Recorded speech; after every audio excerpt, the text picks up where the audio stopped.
Now it's time to take a look at stories making the headlines in Nigerian newspapers. I have with me in the studio journalist Dario Odufowokan and barrister Jide Ologun, a lawyer and public affairs analyst. Thank you very much, gentlemen. Good morning.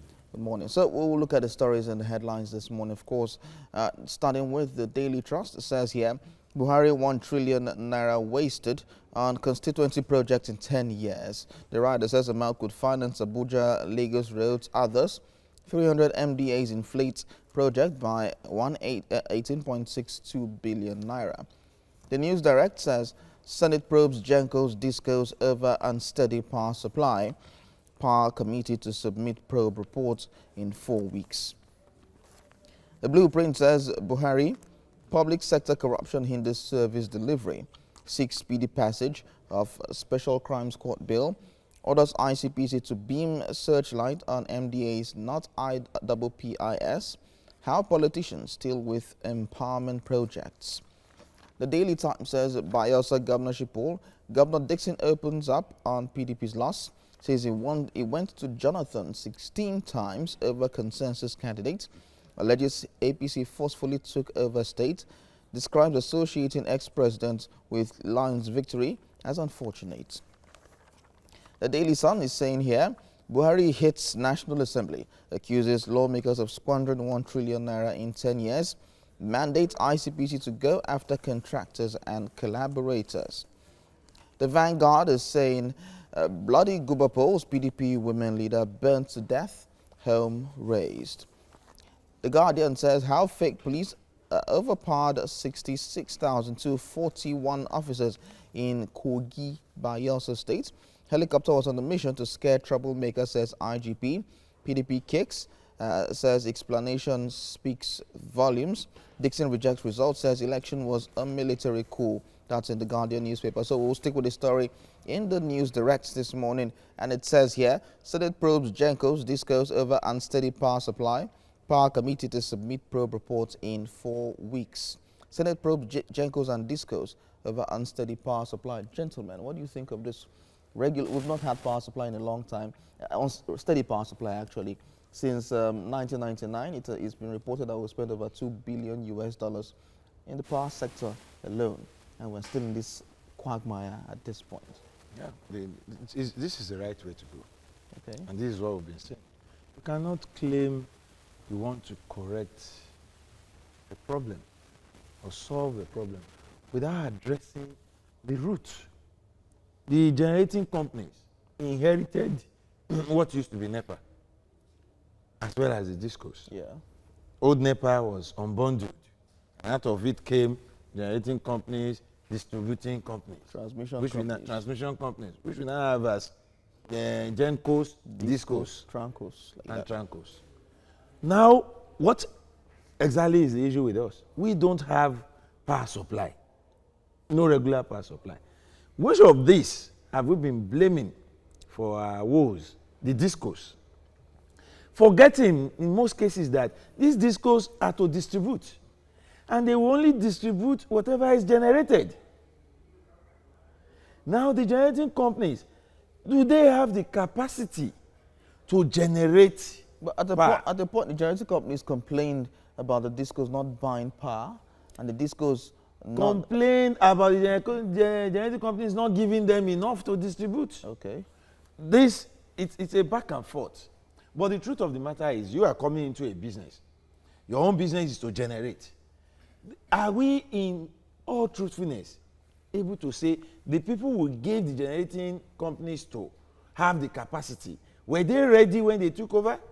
Or was it that most of them came because of the properties and facilities of NEPA, PSCN as it were then? And today, the generating companies will complain about the generating accessories not being adequate. And government is always talking about pumping money into something that is in the hands of the private sector. And one begin to worry. I have not heard where the public money, government money, must always be given to help private investors. So if government now wants to probe the Gencos, it means they want to ask them, since you took over, what have you done? Okay, let me ask. And that would be a fantastic. Let me ask Barrister now, what will this probe bring about? will it bring about steady power supply in the sector for Nigerians? But I think we need to address an issue of shame. The history of electricity in Nigeria dates back to 1896. All right. And by some years after, we had the Nigerian Electricity Distribution Company. And I think in year 2000, we had the NEPA or whatever. We've gone through phases, and yet we are not able to give electricity in Nigeria. And that is why we're a poor country, because if you look at industrialized nations of the world, electricity is key. But I think it is more of a political crisis than, you know, a technical crisis. Why am I saying this? As we are here, we supply electricity to Niger Republic and Benin Republic on a daily basis. In fact, recently, they were owing us about 15 billion naira for what we have supplied. And what Genco is saying now is that those who purchase power from them as a generating organ, they have not been paying them. All right? And at a time, the former minister of power said we should go and fight discos. And discos are saying also that they have bought failed businesses that Nigerians must pay for through estimated billings.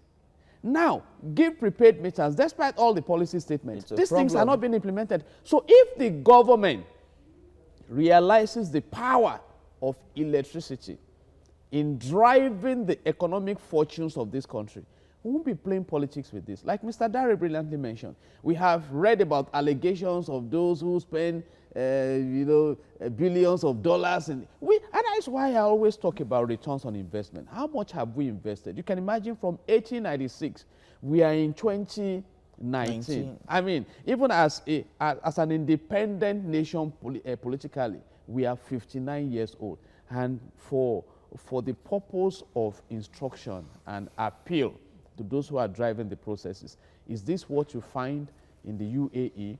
Is this what you find in London when you go for your treatment? Is this what you find in Canada is this what your children are experiencing where you send them to go and school? So I think if we love this country, if we want prosperity to return, we should go beyond just bringing these issues for discussion. Deal with them.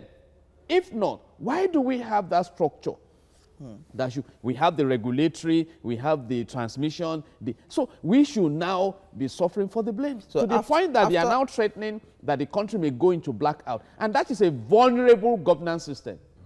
If the parastatals can hold the country down, we've had enough wars in this country. And really, if we can fix electricity, the level of prosperity that will be facilitated in this country will be amazing. So it depends on the will that those who are driving the process let me hear from that. really have. Yeah, I perfectly agree with Mr. Jide, Barrister Jide, sorry. The truth of the matter is we need more than just talking about this. And like I said before, if this government is sincere and it is able to amass that political will to go after these Gencos and discos. I'm saying this because the process of handing over our electricity sector to these people in the first place, when it was done, was suspect. Now it is time to look at how did we get here. If we know how we got here, and we're able to look at what has been happening in that sector since they took over, we'll be able to say, okay, this is the way out. Because electricity is not something we can joke with. The entire gamut of our economy relies on this sector to survive. So I am with the federal government in this determination to look into what is happening, especially within the operational system of Gencos and discos. The blame game will take us nowhere.